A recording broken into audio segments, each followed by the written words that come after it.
মর্মান্তিক হেলিকপ্টার দুর্ঘটনায় প্রেসিডেন্ট ইব্রাহিম রাইসির মৃত্যুর পর ইরানের নতুন প্রেসিডেন্ট কে হতে যাচ্ছেন তা নিয়ে চলছে ব্যাপক জল্পনা-কল্পনা।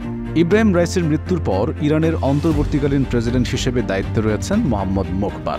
আগামী ২৮ জুন ইরানের নতুন প্রেসিডেন্ট নির্বাচন অনুষ্ঠিত হতে চলেছে। সেই নির্বাচনে দেশটির সাবেক প্রেসিডেন্ট মাহমুদ আহমেদিনেজাদ প্রার্থী হওয়ার ঘোষণা দিয়েছেন।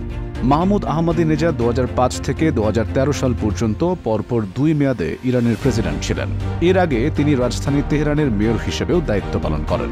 ইরানের গণমাধ্যম ইরান ইন্টারন্যাশনাল এক প্রতিবেদনে জানায়, সাবেক প্রেসিডেন্ট মাহমুদ আহমেদিনেজাদের সমর্থকদের দ্বারা পরিচালিত এক টেলিগ্রাম চ্যানেল দৌলাত বাহারের এক ভিডিও বার্তায় আহমেদিনেজাদ নিজে বলেছেন, পরিবর্তনগুলো খুব ঘন ঘন হচ্ছে। এটা শুধু ইরান নয়, সারা বিশ্বেই। আমি আশা করি আমরা শিগগিরই সুন্দর পরিবর্তন দেখতে পাব। ইরানের বর্তমান পার্লামেন্টে আহমেদিনেজাদের বেশ কিছু সমর্থক রয়েছেন। তারা ইতিমধ্যে প্রেসিডেন্ট নির্বাচনে আহমেদিনেজাদের প্রতিদ্বন্দ্বিতা করার সম্ভাবনাকে স্বাগত জানিয়েছেন।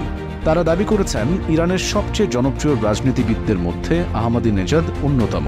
এদিকে ইরানের পার্লামেন্টে তাবরিজ অঞ্চলের প্রতিনিধি আহমদ আলী রেজা বেগি বলেছেন, যদি মাহমুদ আহমেদিনেজাদ প্রেসিডেন্ট নির্বাচনে প্রতিদ্বন্দ্বিতা করেন তবে আমরা জয় পাবই।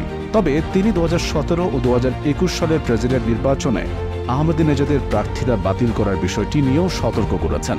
তিনি বলেন, আহমেদিনেজাদকে অবশ্যই নিশ্চিত হতে হবে যে গার্ডিয়ান কাউন্সিল তার প্রার্থিতার অনুমোদন দেবে।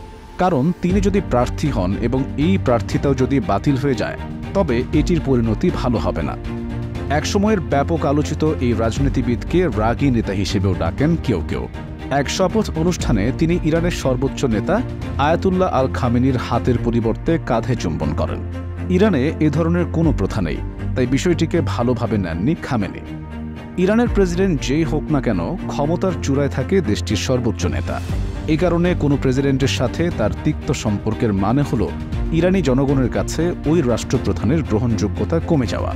আয়াতুল্লাহ আল খামেনির সাথে আহমেদিনেজাদের সম্পর্কের টানাপোড়েন একসময় তিক্ততায় পৌঁছে যায়। একসময় ক্ষোভের বশবর্তী হয়ে ১১ দিন রাষ্ট্রপতির কার্যালয়ে যাননি রাগী এই নেতা।